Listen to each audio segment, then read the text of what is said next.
here we are again, Wednesday at 7 p.m. We're going to give it a minute or two and see if we get a couple of folks to join us here on the South Carolina NORML Cannabis Conversation. It's been a fun and busy week overall. I just need to scroll back here on these notes here. Yep, it's starting to get cold in South Carolina. I was getting all of ready a sudden. for this all of a sudden, and I was getting ready for this cold tonight and putting my normal shirt on over top of a hoodie, and I got to just share this with you because this is what came to mind when I was putting my hoodie on. See if I can get it on without knocking my glasses off. How did you perfectly get the? How is this happening right now? I don't know. Great. This is great. I think I was fun. It was lucky to find the meme. I should probably Evil pass Kermit. the blunt. Hang on to that for another 5 minutes. Yeah. Evil You Kermit look says. exactly like. This is great. This is great. This is great. This is perfect. This is how I needed this today. I've been moving all day today. I needed that right there. Thank you, Scott. That was on point. I'm glad I could give you a little giggle. It's also a little insight into the way my mind works at times, which can be scary. But yeah, I'm putting the hood up to put the other shirt over top, and right away, Evil Kermit, Dark Side Kermit popped into my mind. And I'm rocking with it. I'm rocking with it. I'm glad. I got to save that somewhere. Anyway, let's kind of kick things off the way we always do, that with our disclaimer that all of our meetings are an environment of education and awareness and are not the open market for sale, purchase, or distribution of cannabis, and we do not encourage or condone illegal behavior of any kind. Also, I'd like to remind everybody to follow us on Instagram. And Vaughn also asked that you follow her on Instagram as well at Vaughn Postema. And last but not least on our intro, we always ask that you go to our sponsor page at scnormal.org. Support our sponsors. We're always looking for support for sponsors, for your donations, your memberships. It's you all that kind of keep us going. When I started the organization a few years back, I had to be very honest with myself and say, I ain't got a lot of money. I've got a lot more time and a lot more energy. So I'm going to kind of do this work because I can't afford to throw money at the cause. So I'm asking you all to throw some money at the cause and help me do the work. And that's that for our request to support sponsors and support South Carolina NORML. How are you today, Vaughn? What's going on? We have an agenda for the show? Yeah, for sure. So today we're going to push forward with that Know the Law series.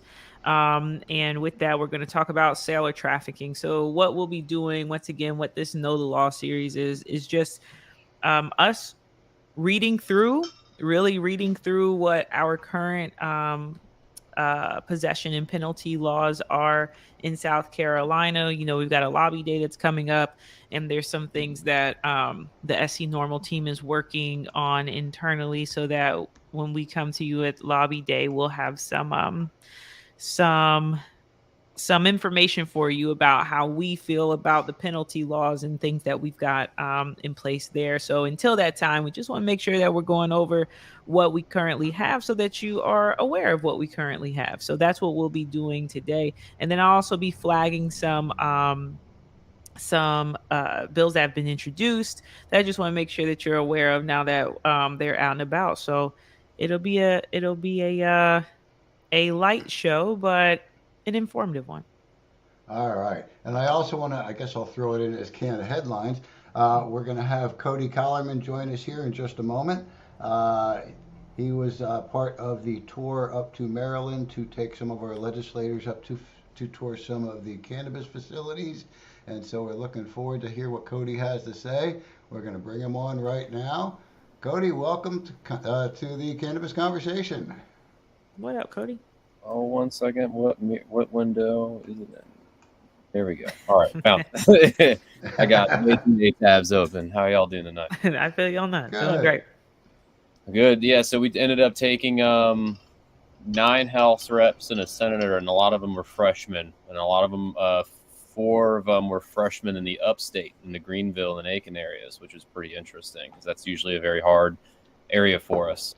Brought them up there, and you can tell they had their thoughts of like what they thought it was going to be, as most of them do that aren't that well educated. And as soon as we walk into the grow facility, into like the veg room, they're nothing even budding yet. You just see their eyes go, wow, okay, yes, this is safe, it's regulated, it's very clean, and they were very impressed. They should all be yes votes coming around for next year, so we're really happy about that.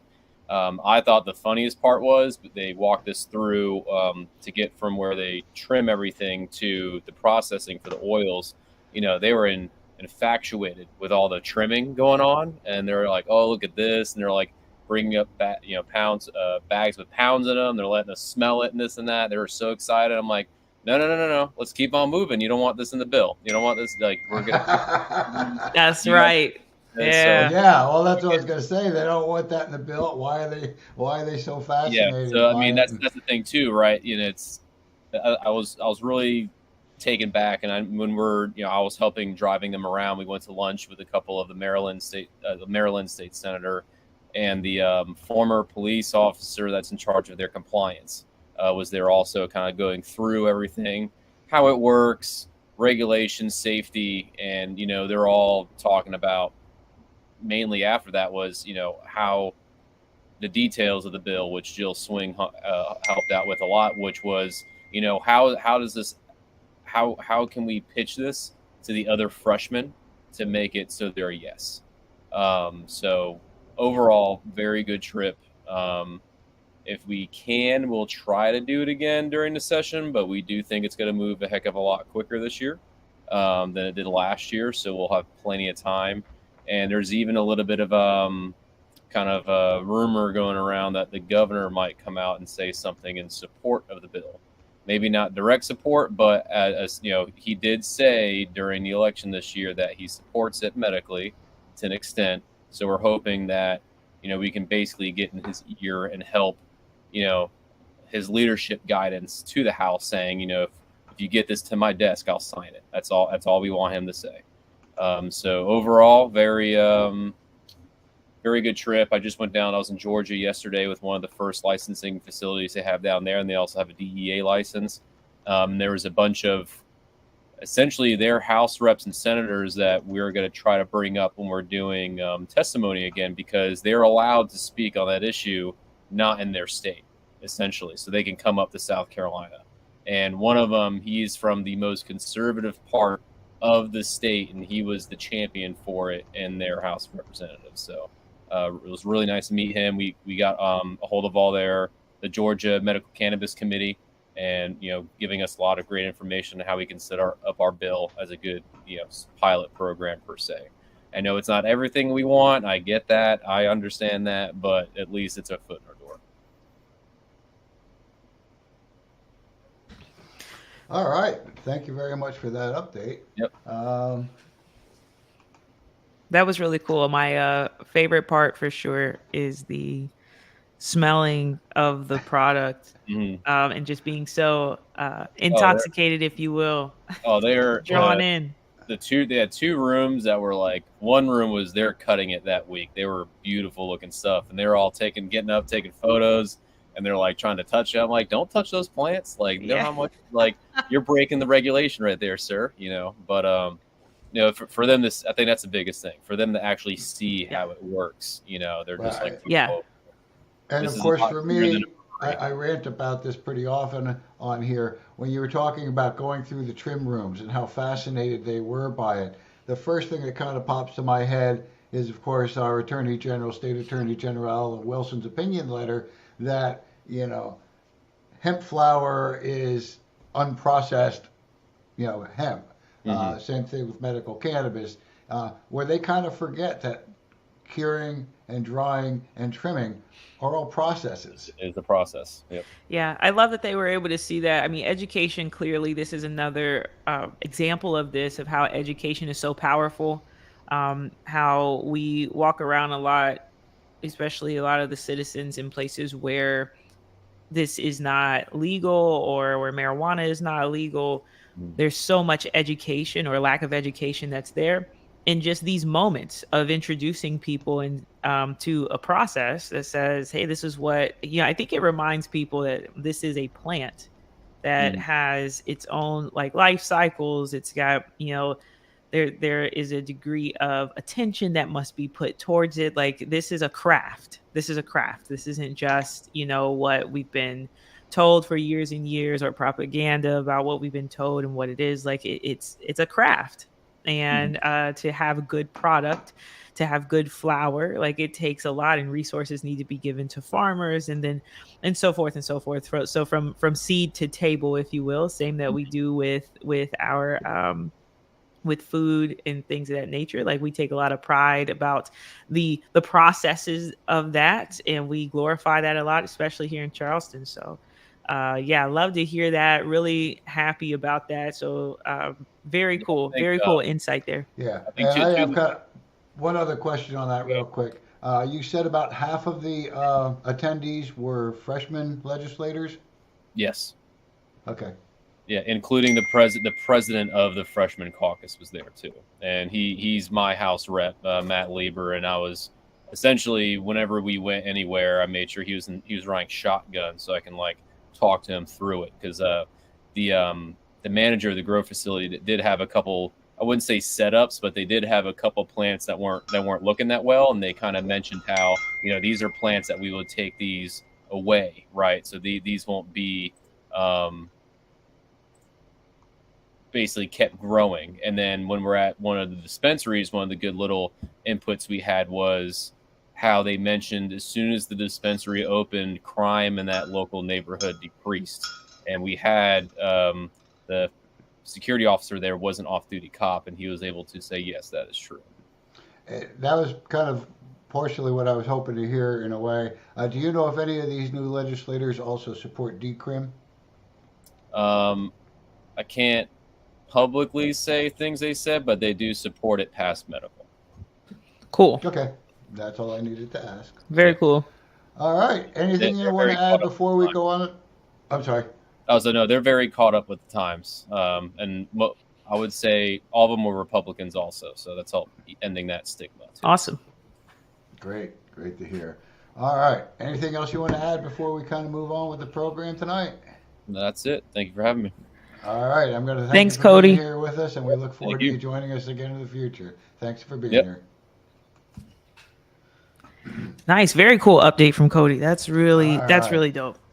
Well, we got a couple of questions in the comments section here. Do you want to take a look at them quick, Juan? Yeah, for sure. I've been reading what Noah Long, shout out to Noah Long, watching from South Carolina. Any other South Carolinians watching, check in. And if you're not from South Carolina, that's fine too. Always love to see that people from the state are watching. That is always helpful.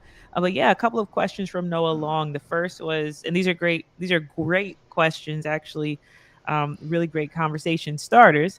The first being, are we looking at medical for 2023 because McMaster's is shutting? All of that conversation quick. Actually, there was a question before that too. It was mainly about 2023 hemp bill.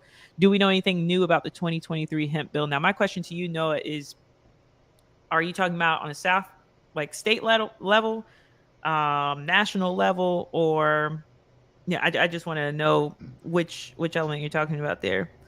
Yeah, I just did a quick search on Bill Track 50. I didn't see anything with the word hemp in it for currently.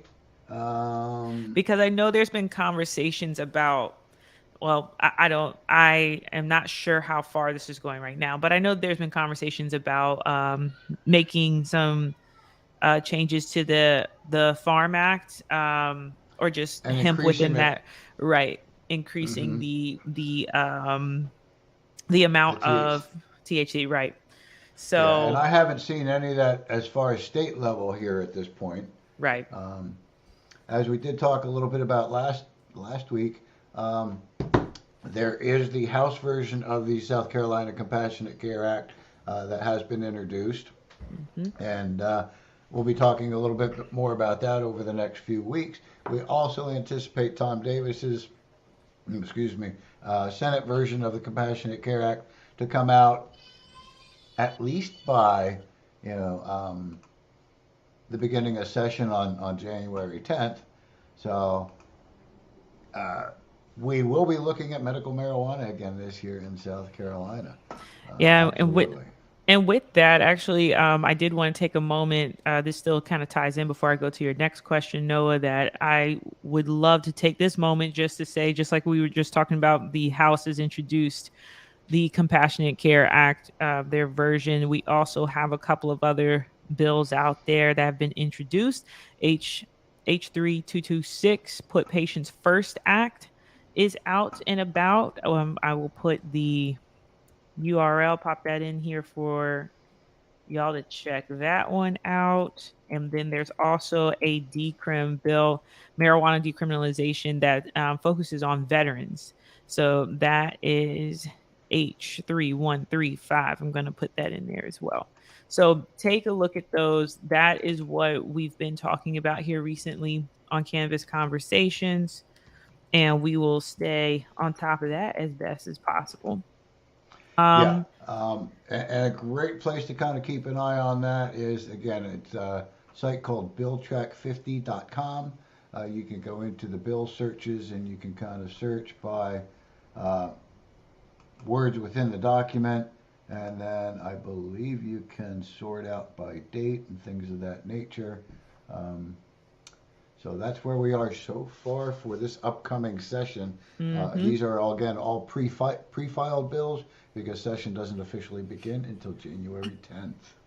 Yeah, so this we're gonna have plenty to talk about in the new year. There's some good conversations in here. First off, what's up, Ina? What's up, Joey? Hello, hello, Ina's here. Oh, I hello, didn't even catch hello. Joey's here. I hope you thawed out your Yeah. baguettes there, Joey.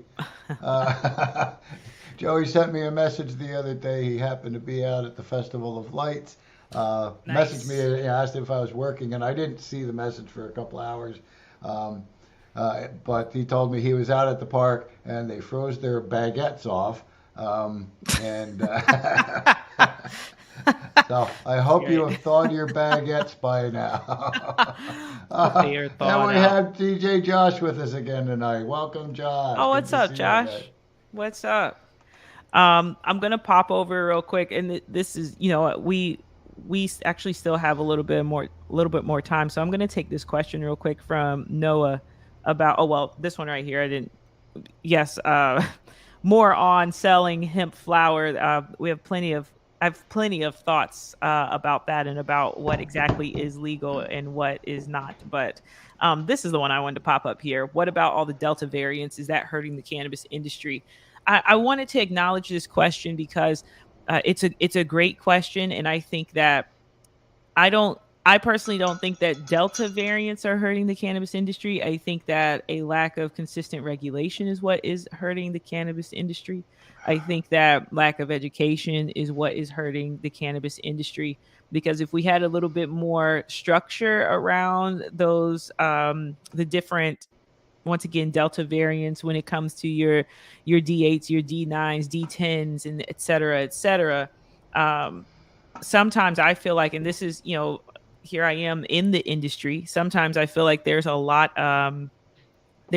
happening all at once when it comes to the various variants, and yet people are still trying to sink their teeth into what exactly CBD is. And so I think that what that shows is that the cannabinoids have so much amazing things about them, characteristics about them, and there's not enough time being spent on that. If you think about when it comes to um, let's say the DARE program or war on drugs or whatever it may be, these were like years long of calculated, strategic programming and marketing and uplifting of messages and things of that nature. Whereas I feel like with the cannabis industry, it doesn't feel like we've been able to have that, right? So there's not this moment of having like certain elements ingrained in your mind about, oh, okay, this is what Delta 9 is, this is what Delta 8 is.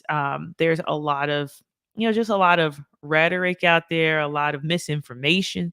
There we go. That can wrap up that to me is what's really hurting the cannabis industry. And I think I've fallen victim to that same type of lack of knowledge, lack of information type thing. Because Yeah. when I hear about anything as far as a synthetic cannabinoid, I immediately go to like that K2 and spice and that Right. kind of stuff. Right. Um, and again, it's because of my lack of knowledge, but it definitely is something that we need is more education on that. Yeah, I mean, and who could blame anyone, right? Like who could blame anyone about not knowing something or being unsure about something? That's human psychology. Like humans in general are like too much happening at one time. I'm just going to stick with what I know, or you're not sure where to get the correct information from. It's not like it's being so made, it's not easily given to you. It's not easily given to you, and that is something that is the industry needs more clarification. It needs more clarification. It needs some more alignment, more industry standards, and publicly known industry standards. So that is something that's very important. Let's see, Noah's got a follow up. I'm in the industry as well, and we keep adding to the alphabet soup. And I think if we sit all that info down in front of the right people, they're not going to read all that. Hey, we post all the info in our store, as we're not allowed to give health info. Exactly. Like that's a very good point. I feel the same way, being a cannabis business owner. I'm also big on, me and my partner have conversations about there's certain things we're not going to be selling, mainly because we want to take our time with educating people. I'm not here, and I think that it's good for us in the industry, or even people that are fight like what we're doing, working to reform laws. Like all of this is important because it helps to shape how we're going to help citizens within this state to understand and be empowered to make the best decision possible for themselves when it comes to interacting with cannabis. So that's a really good conversation. I wanted to make sure that I talked about that and acknowledged that question, because it's a very valid one, about the Delta variants, because there's so many nuances. Clearly there, this cannabis plant is so rich with information that it's easy to be overwhelmed. And also, when there's a lot of information, it's easy to get caught up in the noise and the misinformation. So that's another thing we're battling with in this industry. Yeah, TJ and he makes Stanlow, what's another up, good TJ? point here. We're not allowed to give health info. Right. We, and you see that a lot with any type of herbal supplement. And to me, that's what cannabis is. That's an herbal supplement. I don't care how many states call it, medicinal, this or that. My viewpoint is herbal supplement. Um, that's totally my point of view. And we're talking all about government regulations. So you have to be real careful how you talk about things like that. Right. As we all know, cannabis affects different people in different ways. So we always want to talk about, starting low and going slow and being very Right. cautious and being Right. very deliberate on your introduction to cannabis products. Um, but Absolutely. Absolutely. there's a lot to it.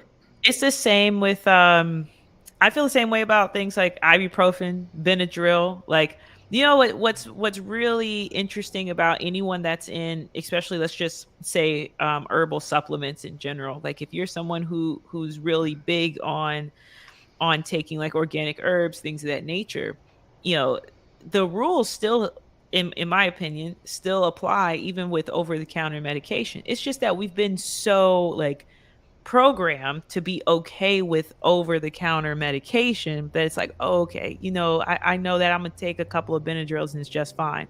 I mean, how many people are actually reading the suggestion, or of how many tablets should you take? Like that everything pretty much has this space of start low and slow.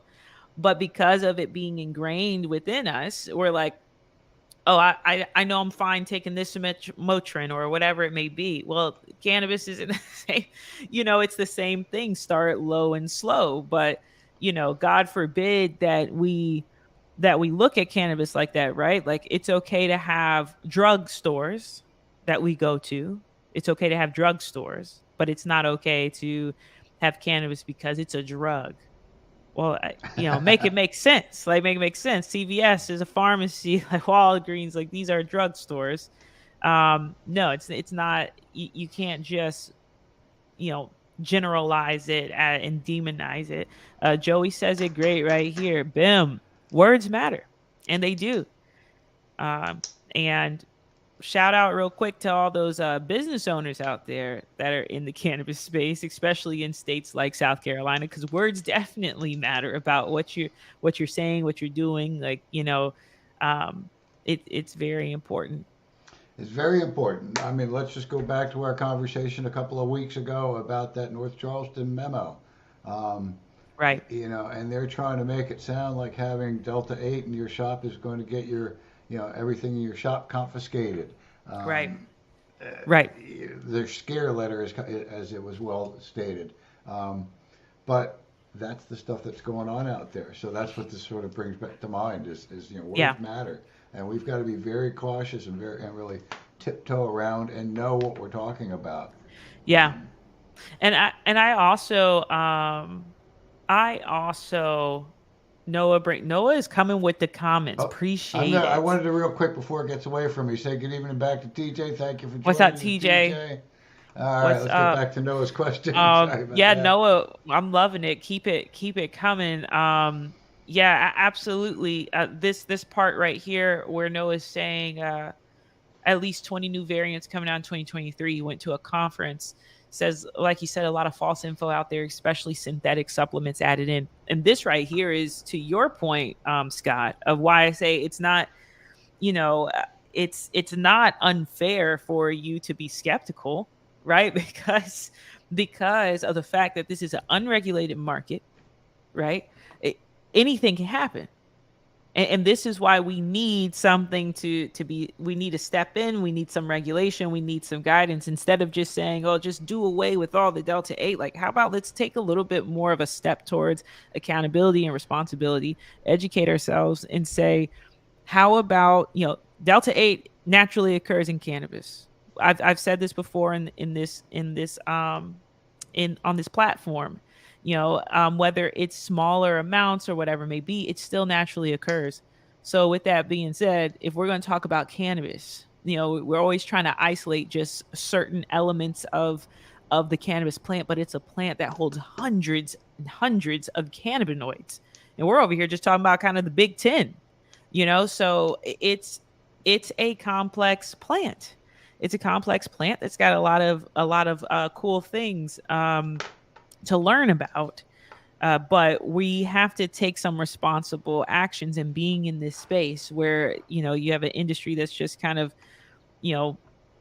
hoping for the best, you're trying to find the locations where you can trust and all of that, and not run into these things where you're getting things constantly added into your cannabis. It's almost like, what I don't like the most about this is that it feels like before people can even start to really enjoy the industry of just like pure cannabis, by the time we get legalization, it's already like muddied. And I think that's the sad part of this. And that's one of the things, like when we listen to some of the debates in our legislature and listen to some of our legislators talking about, their fear mongering about all they're trying to do is, stepping stone their way to legalization of marijuana, they make it sound like legalization is just going to be like, okay, no rules, no nothing, it's completely legal, do what you want, kind of program. And that's not how it works. And so that's why many times you'll hear us actually say, regulate like alcohol or something along those lines, to let them know that ending prohibition of cannabis and removing it from the Controlled Substances Act doesn't mean that it's going to be a free-for-all. I personally want my cannabis to be tested and regulated and know what I'm getting within that package. Especially when you get like law enforcement, trying to scaremonger with, oh, fentanyl is going to be on your marijuana. Am I saying that fentanyl tainting of products is not a fact? It is a fact. Believe me, it is a fact. But it's not something that generally happens to cannabis.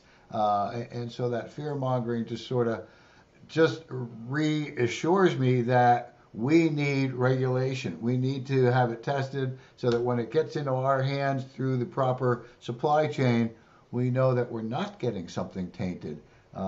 And that would keep us and law enforcement happy. Absolutely. Harm reduction is all over the things that we want to do. That's the reason why we're here, why we talk about reforming marijuana laws. Like anything that has to do with drug policy, harm reduction has to be involved within that. I am definitely one to say, hey, I'm not I'm an advocate, a strong cannabis advocate, and that doesn't mean that I'm not going to say, oh, do whatever you want with this. It's completely fine. I'm not going to say that. That's irresponsible for me to say. What's responsible for me to say is that every single person is different. Everyone's body, I cannot predict what everyone's body or how you will react to engaging with cannabis, but I can help you by equipping you with harm reduction tactics. And if we would just have that support, that's where the regulation comes in. And like you said, Scott, legalization doesn't just look like to a lot of these folks, like kind of worst case scenario. It's just helping people to have parameters about how they utilize this thing so that we can do it in as safe a way as possible. What is wrong with that? Yes, and let's call it what it is: congressionally approved discrimination. Yeah, You yeah, know, yeah. For a fact. but yeah, Yeah, TJ, prohibition. Yeah. Prohibition is congressionally approved discrimination, and of course, I often talk about the residual consequences.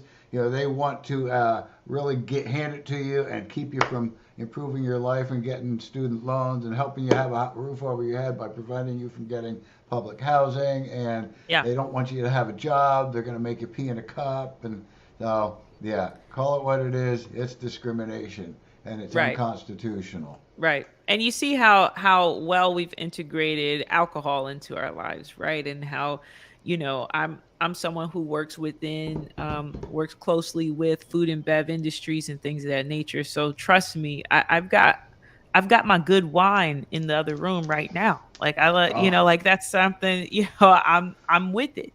But it needs to be, if we can look at alcohol in that way and have parameters for alcohol, what would make cannabis any different?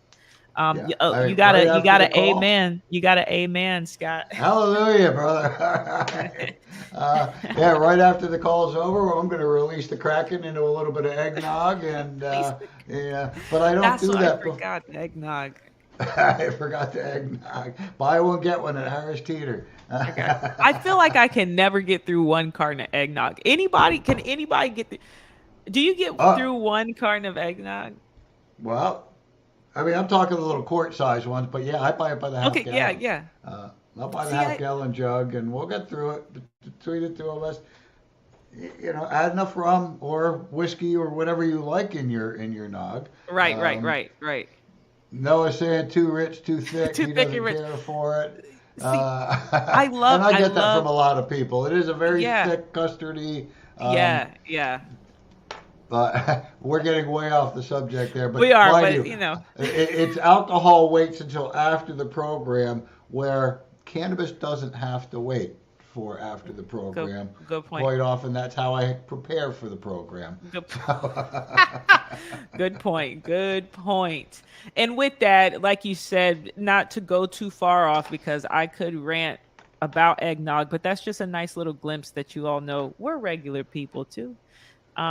And just like how yeah. we're regular people volunteering our time, you also can feel free to volunteer your time if you want to become a member of SC Normal, just to let you know. So, Oh um, yeah, cannabis infused eggnog. oh my God, yo. Well, and some Woo. of you may know from just watching here, I like to watch cooking shows. I especially watch, I record actually America's Test Kitchen, zoom through all the promo stuff. And I saw one the other day on YouTube. America's Test Kitchen makes homemade eggnog. Um, Whoa. it looked good. I don't know if I'm willing to make my own yet, just because uh, tempering that custard just right, I'd end up with scrambled eggs that taste like eggnog, and that Oh wouldn't no. be a good thing. Oh my God. Woo. Okay. Okay. All right. So I have so many thoughts about this, but for the sake of time, actually, we're doing great on time. Seven Before we 30. go too far, I'm going to share one more Go link only because go I've for been it. asked to do this Go here. for it. Let me go ahead and get this for y'all. Get that info, man. Yeah, I want to share the one. We have two memberships going on right now. One is our base membership. The other one includes a T-shirt. The T-shirt is 15% off its regular price when included with the membership. So go ahead and check out our memberships because Noah asked how to join here in South Carolina. So thank you for that question, Noah. I appreciate that. Okay. Yeah, for real. Get in on these schemes. We've been scheming for 2023. Ooh, No, we got TJ's plans. We drinking. got plans. TJ's drinking 151 in his nog. There Whoa! we go. Oh, TJ! Come Merry on! Christmas! Ho ho ho! Oh oh oh! All right. Well, you know what we should really do, I think. We should kind of get to the subject at Let's hand get to since the we're already subject at hand. 36 minutes into the program tonight. Woo-hoo. All right, let me go ahead and get my screen up. Shabam!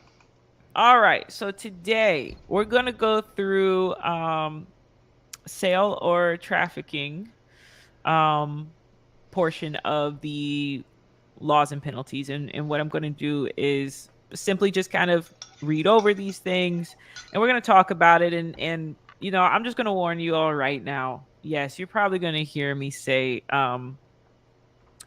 probably say the same thing over and over again. I'm gonna try not to, but it's just so disheartening sometimes when I look at these penalties because it really doesn't make any sense. But we're gonna go through them so that we are on the same page and know exactly what the law says in South Carolina. Noah, real quick, because you gave us such a great conversation. Really appreciate it. Got to get kiddo some food. I know that's right. I got some nachos waiting for me right after this. So, woo! Love what you guys are doing. Thank you so much, Noah, and we hope to see you again in the future to join our conversationalist, I could say. All the people that join us each week.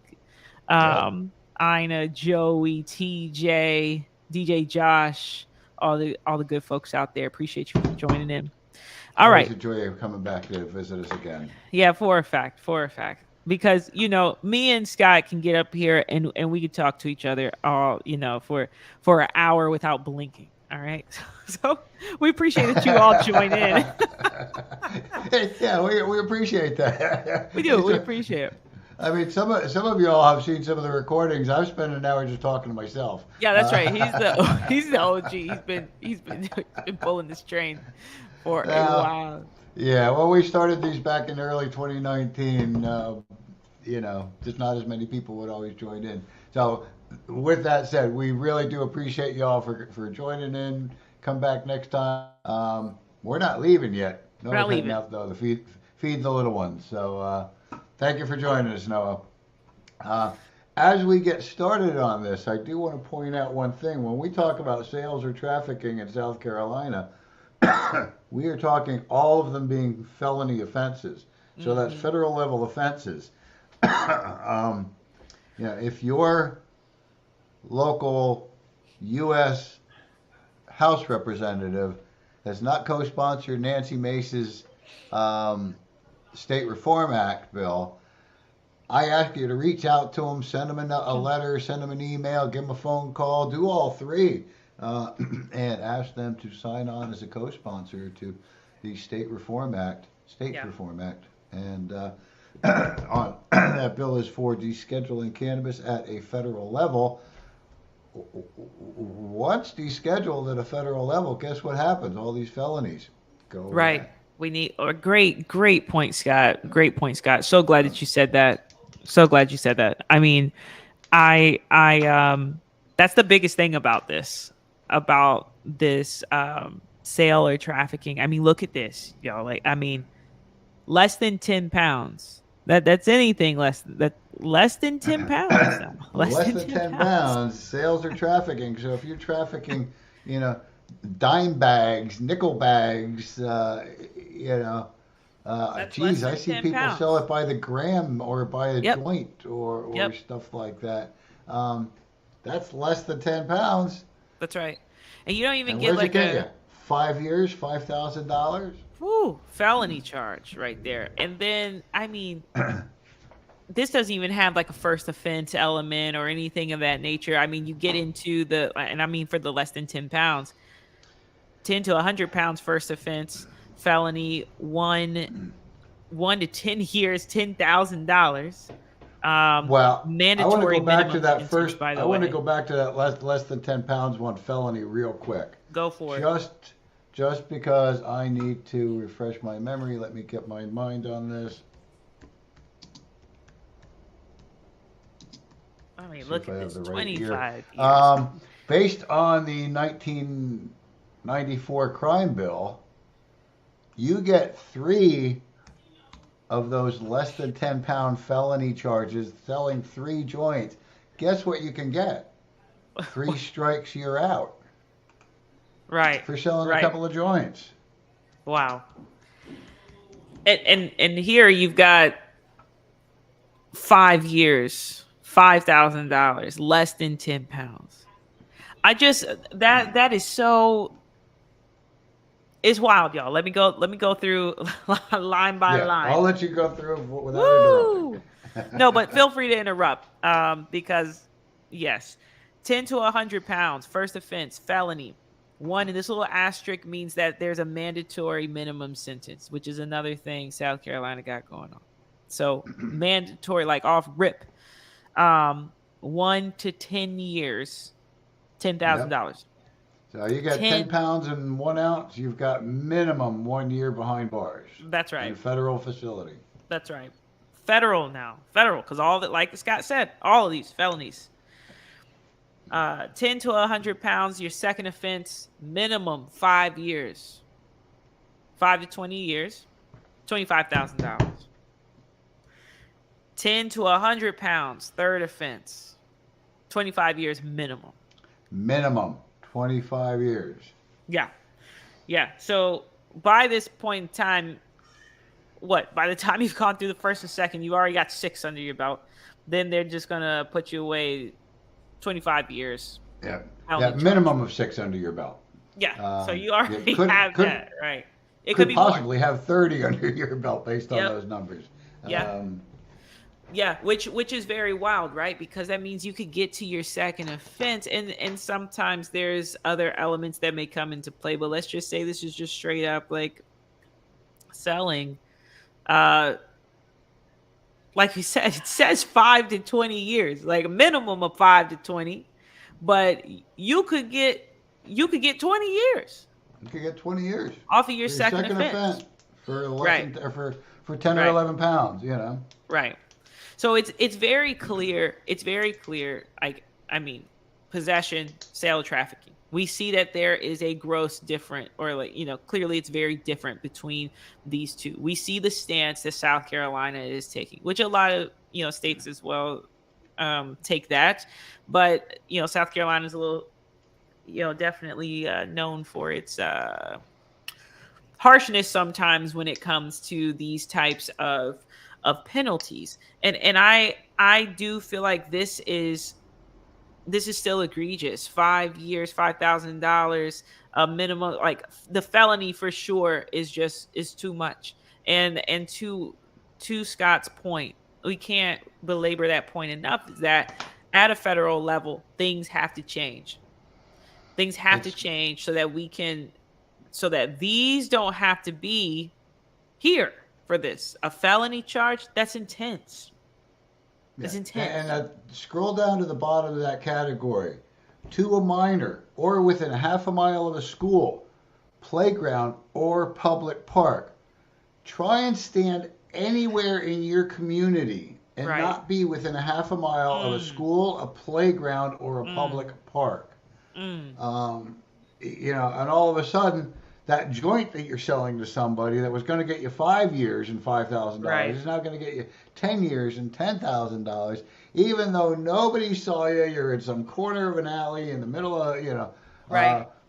just shy of a half a mile away from the playground or the public park, or hell, even if you're in the public park behind Right. a tree, nobody can see. Right. Well, somebody's got to have seen you if you're going to get caught. But Right. Right. And I think another thing too that we run into this conversation sometime. Well, we ran into it in our last lobby day. I've mentioned it here before, where the conversation said, well, how many of these, what we were specifically talking about possession, it says how many of these actually go to trial, or how many people actually end up going to jail. And that's not always enough to just think about those elements. Like, you have to think about too how people are affected by these kinds of things. They're affected by, all of this is a process. All this is a process, and all of this will directly affect your life, no matter what it is. I mean, there's people that we met when we tabled at Pride, who this particular person had a possession story, but they're still having to deal with the repercussions from a for being pulled over and having, I don't even think they had marijuana on them. I think they just said, "Oh, I've been smoking," or something of that nature, but still not able to secure a driver's license, and this is almost 10 years later. So imagine if that's just possession. Imagine when you get into these kind of elements, if someone is in a space where they are selling, like Scott said, it could be something as small as a joint, it could be grams. And that's another thing too that I think is egregious about this. Less than 10 pounds, like, I mean, you're literally just grouping whoever into that. Like, I mean, why not say an ounce? Like, why not give something? I know our possession laws are what they are, but why does it have to be anything that's under 10 pounds? If anything, like, if we were just to loosely talk about reform in this law, even just this first one, I would say we need to have another tier in here, a tier of smaller amounts. Like, I mean, yeah, because you talk about that less than 10 pounds, that is probably like 95% of all sales. right. If not a higher number, 98% is the first number that I thought of. Not, people aren't trafficking hundreds or thousands of pounds of cannabis throughout the state.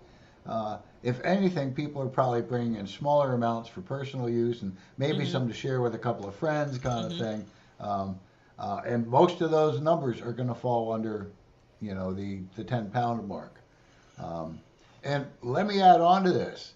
Even if that's that joint that you're selling, trafficking, don't forget civil asset forfeiture laws. That's right. So, make sure you're delivering it in your oldest, ugliest hoopty, or something like that. So that you don't, because they'll say, "Oh, your sales, we think you got this fancy car from selling this stuff, so we're gonna seize it." Yeah. I perfect. That's a perfect example too, or a great thing to mention. That's why, once again, if we talk about the reforming piece and what does that potentially look like, and what are some ideas, and that's what, a part of what this conversation today too is just kind of loosely talking about those things and just saying some of the initial thoughts of just seeing this and saying less than 10 pounds, like that's ridiculous. And it doesn't even give, like, it just doesn't, it just doesn't make sense. It just doesn't make sense. It's like you're trying to have this kind of no nonsense approach, but this feels like a bunch of nonsense. Like, there should be another tier in here, that, especially if you're in this space of possession, 1 ounce or less, you're already talking about outlining what a misdemeanor is for 1 ounce or less. Well, why not say 1 ounce to 10 pounds? Like, I don't, it doesn't add up to me. Josh, yeah. Well, and Josh here has they're talking, here. Josh Yeah. having his truck and trailer towed, and and spent the night in jail over a joint, that's not even sales and trafficking. We're just going back to simple possession at that point. Um, it's just madness. Where if you had a bottle of Kraken or Yeah. Captain Morgan or who knows, a bottle of whiskey, a case of beer in your vehicle, they're not going to tow your vehicle away. If you've got open containers and you're drunk, there's a little bit different story. But just for having possession of it, they're not going to tow your vehicle away and let you spend the night in jail. In most cases, Yeah. With most honest cops, and I will say I believe most are honest. Most. Yeah. Yeah. Right. I do want to point this out too. This is what we saw up in the chart, but it's just, in words, but I think this is important to read off. Sale of up to 10 pounds is a felony punishable by a maximum sentence of 5 years imprisonment and a maximum fine of $5,000. So there are, and this is once again, these are conversations we have where sometimes legislators will ask, well, how many people are actually being, if they do sell a joint, how many of them are spending 5 years in prison? And that is, it's like, okay, once again, no, exactly. That's what, thank you, Scott. That's what my brain was trying to get to, is that it doesn't matter. It doesn't matter. Once again, it doesn't matter if you don't serve jail time. Just like Josh said in here, he spent the night in jail for a joint. And that would be a possession story right there, but still it just doesn't, the glad he clarified this, because he said they did care and then clarified didn't care about the open container of alcohol he had in the vehicle that night. Yeah. It was the joint. I believe that. Yeah. Let's read about growing. I believe we're going to get into cultivation and growing week. Next conversation. Is that correct? Yes, we are. So TJ, you are ahead of the game. We will be talking about that next time. Actually, this is good too, because we're at 7:52 anyway, so we were able to accomplish what we wanted to do. Yes, and next week we will be talking about cultivation, because that one's also very interesting, which is something that a big reason why we wanted to bring this up and go through these laws is because I want you to know where we are as a state. Where we are as a state, and what are things that we see other states doing. What are things, I say this every single time, we are in a unique position, right? We get to look at blueprints of other states, see what's working, what's not working, like what aligns best with us, and what do we want as the people. Do we want to be able to cultivate? What does that look like? What does that look like for us? There's so many ways that could look. And we need to have an idea of what we want, instead of just saying, clearly it's not enough to just say, well, I just want you to legalize this. That's not how those conversations go. It's not how it works. Cody talked about it a little bit earlier, where he said, I know this isn't what we ideally want, but it's somewhere. And I know that we've been having those conversations too within SC NORML about what are the baby steps that we want to take. Reforming these laws for the citizens is important. And as we transition into what upcoming events are, I do want to make sure that I point out that just like the bills that we said that have been pre-filed and that will be on the floor, these bills service pockets of people. And where my stance is, and where a lot of my companions within SC NORML also kind of have the same sentiment of, but what about the vast majority of citizens within South Carolina? Like, don't we deserve some reform of our laws? What about we the people in general, that are having these unconstitutional laws used against us by our government? Right. I think it's great that medical patients are being considered. I think it's great that veterans are being, all of those things feel good. They feel great. And in addition to, it's like, okay, great. I'm glad that we're able to have something for these groups of people. That's really awesome and necessary. And also we the people. And with that being said, Scott, what we got? Let's go ahead and transition to this real quick. I'm sure you're getting tired of hearing me talk about this every single week, but we are in our membership drive for 2023 membership. Dues are due now. or can be paid now.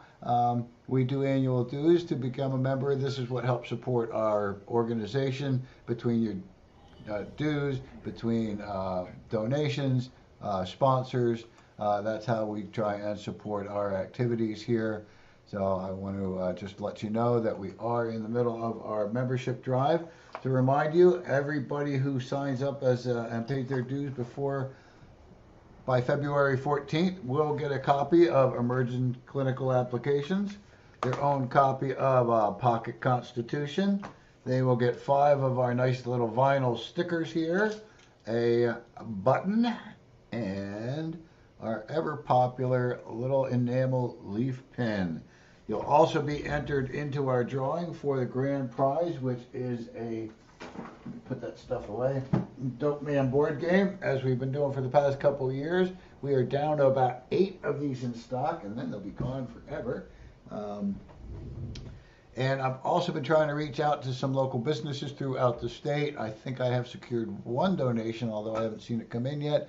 We're asking for some donations of gift cards that the grand prize winner will also receive with that board game, and that they can use those gift cards on that that donor's website or something along those lines.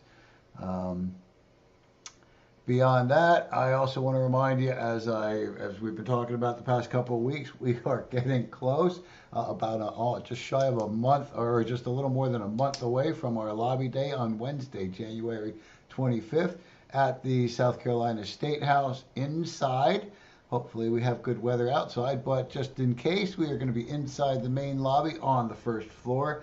We are still working on reaching out to try and find some legislators to speak.